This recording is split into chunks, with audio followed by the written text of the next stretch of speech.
Porcelain veneers and composite bonding are both treatments where we use a dental material to improve the shape, often the colour, and to an extent the alignment of the teeth. Usually that's done by covering the front surface of the tooth only.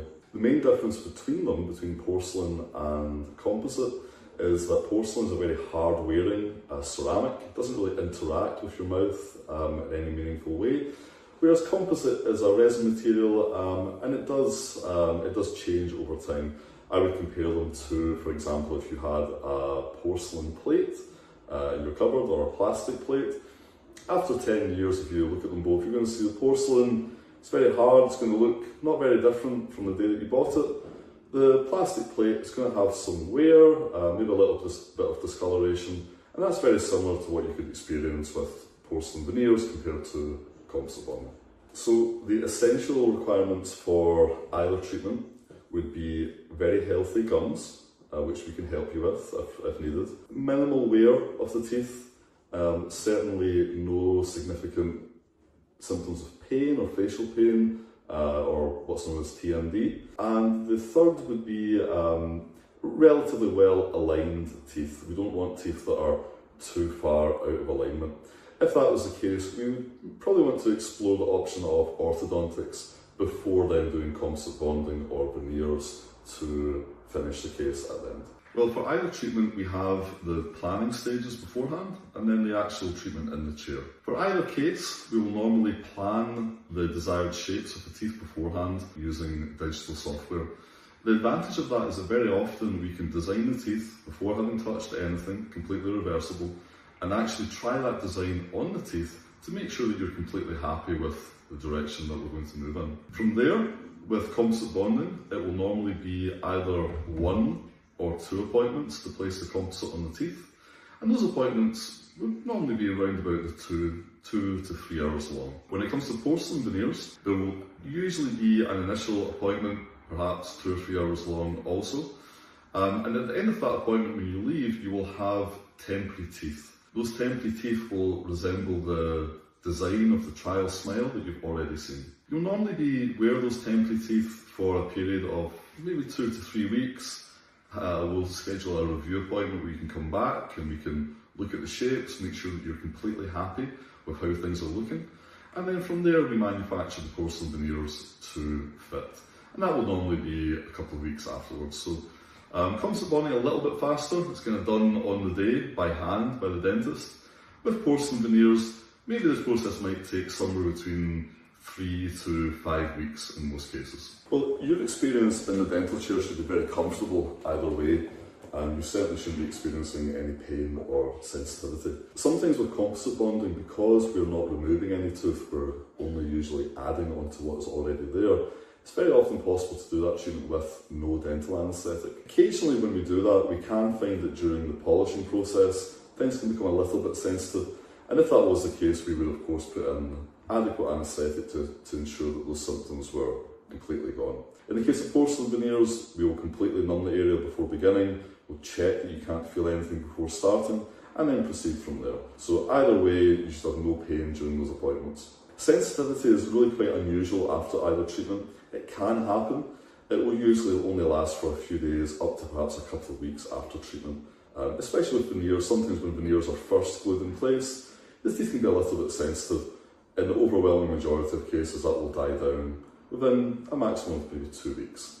If that problem was persisting, on the rare occasion it may be required to replace an individual veneer that is sensitive, and that will usually resolve the issue. Well, the difference in durability is probably the main difference between porcelain veneers and composite bonding. I would usually say with composite bonding, you can expect on an annual basis to need a little bit of polishing to have it keep it shine, and sometimes to repair very small chipping that may have happened, or to polish out staining that may occur. Composite bonding will, in most cases, require to be replaced somewhere between the 5 and 8 year mark, I would say, in my experience. Porcelain veneers will last a lot longer. They'll last longer, and also they will tend to look the same during that period of time. They'll require much less maintenance. It's definitely conceivable that one set of porcelain veneers could last easily 10 years up to maybe 15 or even 20 years. You may find that during that time it's possible maybe one veneer or two veneers may chip and require to be replaced, but in terms of the entire set, you're looking at a much longer period of time before having to replace that. Well, the maintenance and care are very similar for either treatment. I would say that begins with excellent cleaning, excellent toothbrushing, cleaning in between the teeth using floss and interdental brushes. The healthier you can keep your gums, the less plaque that accumulates around these treatments, the better in terms of avoiding gum recession and staining around the edges of the restorations. In addition to that, you may want to schedule regular hygiene appointments with a hygiene therapist, and they can help with cleaning and giving you advice on how to keep the gums as healthy as possible. For some patients, I would advise wearing a night guard or a splint also overnight. And these are patients that have maybe shown signs of tooth grinding or tooth clenching in the past, where they're more likely to chip or break their restorations.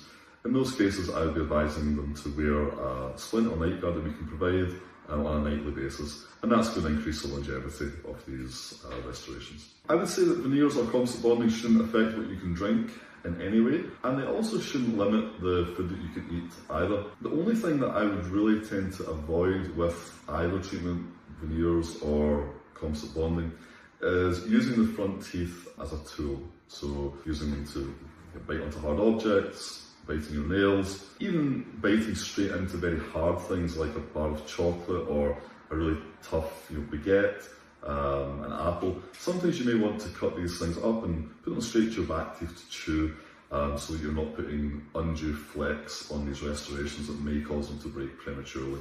But besides that, you can still eat anything that you'd like to, just with maybe some very small adjustments to how you eat those items. Not all patients will need composite bonding or veneers after their teeth are straightened.